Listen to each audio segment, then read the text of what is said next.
नमस्कार विद्यार्थी मित्रांनो. या व्हिडिओच्या अगोदरच्या व्हिडिओमध्ये आपण ड्रॉ टूलबारमध्ये असणारी मूव्ह कमांड काय असते हे पाहिलं. तर सिंपली मूव्ह कमांडमध्ये आपण काय करत होतो?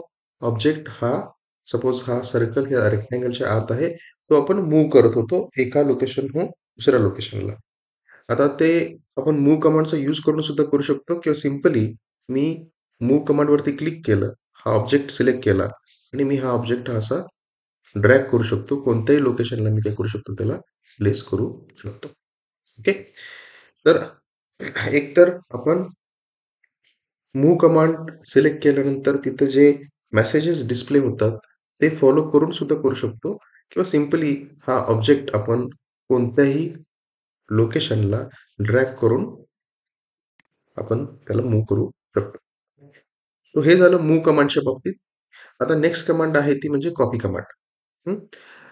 आता कॉपी कमांड म्हणजे नेमकं काय हे समजून घ्यायचं असेल, जसं पिक्चरमध्ये आपल्याला दिसतं, जस्ट मी कर्सर स्थिर ठेवला तर जसं पिक्चरमध्ये बघतो आपण की एक जो ऑब्जेक्ट आहे जो रेड कलरमध्ये दिसतो आपल्याला, त्याच्या मल्टिपल कॉपीज जर बनवायच्या असतील, मल्टिपल कॉपीज त्याच्या जर बनवायच्या असतील तर आपण कॉपी कमांडचा यूज करतो.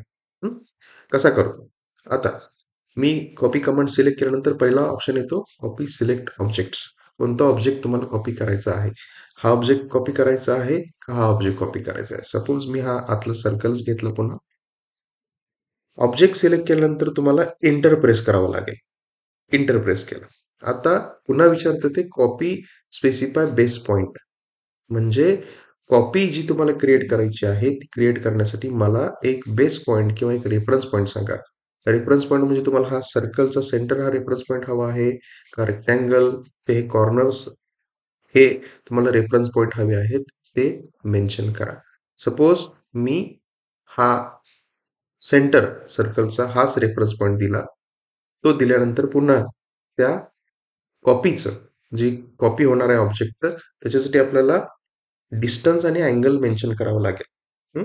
डिस्टन्स आणि अँगल मेन्शन करावं लागेल. टॅबचा यूज करून आपण डिस्टन्स देऊ शकतो आणि इथं टॅब पुन्हा एकदा प्रेस केल्यानंतर आपल्याला तिथं अँग्युलर लोकेशन त्याचं आपण प्लेस करू शकतो. मी एकदा क्लिक केलं. क्लिक केल्यानंतर एक कॉपी क्रिएट झाली. पुन्हा इथं आलो. दुसरी कॉपी क्रिएट झाली. इथं आलो. तिसरी कॉपी क्रिएट झाली. अशा पद्धतीनं number of copies, multiple copies आपण काय करू शकतो? क्रिएट करू शकतो. इथं जर तुम्ही बघितलं तर ते लोकेशन लोकेशन तुम्ही त्याचं डिस्टन्स मेन्शन करू शकता. इथं 130.4 हे आता डिस्टन्स आहे आणि 11.5 डिग्री हा काय आहे? अँगल आहे. हां, एक्झॅक्टली जर तुम्हाला ते हॉरिझॉन्टल आणि व्हर्टिकल लोकेशनवरती लोकेट करायचं असेल, तर इथं अर्थ मोड तुम्हाला ऑन करावा लागेल. मगच तो हॉरिझॉन्टली किंवा व्हर्टिकली लोकेट होईल आणि जर तुम्ही ऑफ केला, तर तो कोणत्याही लोकेशनवरती तुम्ही मल्टिपल कॉपीज त्याच्या क्रिएट करू शकता. सो मूव्ह म्हणजे ऑब्जेक्ट जस्ट मूव्ह होतो आणि कॉपी म्हणजे त्या ऑब्जेक्टच्या काय होतात? मल्टिपल कॉपीज क्रिएट होतात. सो अशा पद्धतीने इथं आपल्याला त्याचं डिस्टन्स आणि त्याचा अँगल हा मेन्शन करावा लागेल. पण त्यासाठी आपल्याला काय द्यावं लागेल? एक रेफरन्स पॉइंट किंवा बेस पॉइंट द्यावा लागेल. कमांडमधून एक्झिट होण्यासाठी एकतर तुम्ही एस्केप प्रेस करू शकता किंवा एंटर बटन प्रेस करू शकता. मी एंटर बटन प्रेस केल्यानंतर कमांड काय होते? एंड होते. आता मला पुन्हा त्याच कमांडला जर जायचं असेल, अगोदरची कमांड जी आपण यूज केली, पुन्हा एकदा एंटर बटन प्रेस करा. एंटर बटन प्रेस केल्यानंतर पुन्हा तिथं कमांड दिसते आपल्याला कॉपी सिलेक्ट ऑब्जेक्ट म्हणजे कॉपी कमांड पुन्हा ऍक्टिव्ह झाली.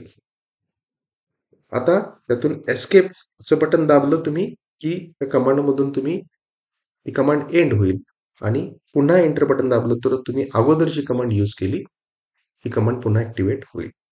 कमांडमधून बाहेर येण्यासाठी एस्केप बटन प्रेस करतो आपण आणि कमांडमध्ये पुन्हा येण्यासाठी आपण एंटर बटन काय करतो? प्रेस करतो. एंटर बटन तुम्ही प्रेस केल्यानंतर एक्झिट होऊ शकता किंवा पुन्हा ती कमांड रिकॉल करू शकता. एस्केप आणि एंटर हे खूप महत्त्वाचे आहेत. Thank you.